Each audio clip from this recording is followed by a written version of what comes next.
है। लेकिन अभी आपको अहम खबर देंगे। साबिक वफाकी वजीर अली अमीन गंडापुर का तीन रोजा जिस्मानी रिमांड मंजूर हो गया है। इंसदाद दहशतगर्दी अदालत के खुसूसी जज ने फैसला महफूज जो किया था वो सुना दिया है। अली अमीन गंडापुर को भक्कर पुलिस के हवाले कर दिया गया है। पुलिस ने 14 रोजा जिस्मानी रिमांड की इस्तदा की थी अली अमीन गंडापुर की, और जिस्मानी रिमांड अली अमीन गंडापुर का मंजूर कर लिया गया है। 3 रोजा जिस्मानी रिमांड इंसदाद दहशतगर्दी अदालत की जानिब से मंजूर किया गया है। सुलेमान मुअज़्ज़म बोली उसके नुमाइंदा हमारे साथ हैं, उनसे मजीद जानेंगे।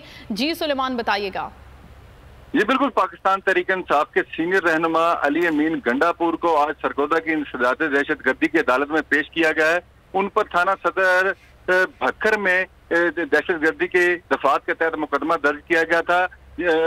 उनको यहाँ अदालत में पेशी के मौके पर सिक्योरिटी के इंतहाई सख्त इंतजाम किए गए थे और गैर मुतल्लका अफराद का दाखिला भी बंद किया गया था। इंसदाद दहशतगर्दी अदालत में पीटीआई वकला की जानिब से भरपूर तरीके से दलाइल दिए गए और मोअज़्ज़ज़ अदालत को बताया गया कि ये तमाम मुकदमा और इसमें लगाए गए दफात ये सब झूठ पर मबनी है और इस तरह का कोई वाकया पेश नहीं आया।